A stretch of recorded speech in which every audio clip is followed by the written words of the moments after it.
Jangan lupa untuk subscribe dan nyalakan lonceng notifikasinya. Idealnya bagi pemerhati lingkungan hidup, konsumen dan industri Amerika Serikat bisa dengan cepat beralih ke sumber energi terbarukan. Tetapi kenyataannya bensin dan bahan bakar fosil lainnya tidak akan bisa digantikan seketika. Akibatnya produksi BBM dan dampak lingkungannya juga bakal berlanjut beberapa tahun lagi.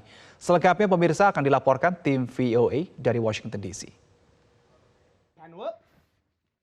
Perundangan pengurangan inflasi yang baru disahkan dan mengandung banyak program insentif bagi energi terbarukan umumnya mendapat respons positif dari aktivis lingkungan. Tapi sebagian undang-undang ini juga mengundang pertanyaan.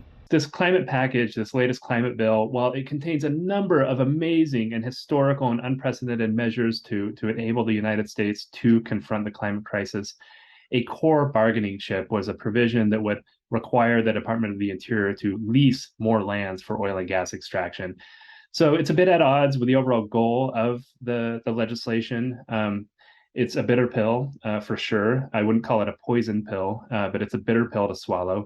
Leasing lands to the oil and gas industry and enabling companies like Exxon and Occidental Petroleum and Chevron to continue to produce more oil and gas and reap record profits is just not the direction we need to be headed when we are experiencing firsthand the effects of the climate crisis.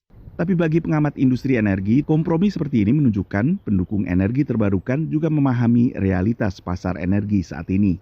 What it allowed for was the industry participants to realize that Washington is coming to terms with the fact that oil and gas isn't something that can be transitioned away in 5 to 10 years. It's something that the economy relies on, not just here in the United States, but all over the world. Globally, demand is not going to decline in the next 10 years.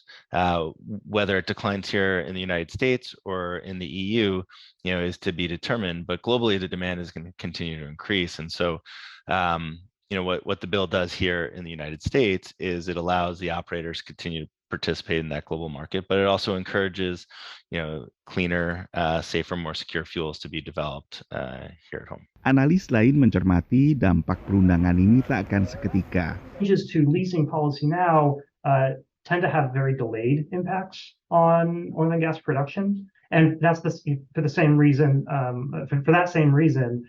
Oil and gas production on federal lands has not really declined over the past couple of years, despite the fact that the Biden administration for a while stopped all new leasing activity because existing leases were unaffected by any of those policy changes, and those continue to produce and continue to be developed. Menurut pantauan Departemen Energi Amerika, produksi dalam negeri minyak di Amerika saat ini lebih sedikit sekitar 1 juta barrel per hari dibandingkan angka sebelum pandemi.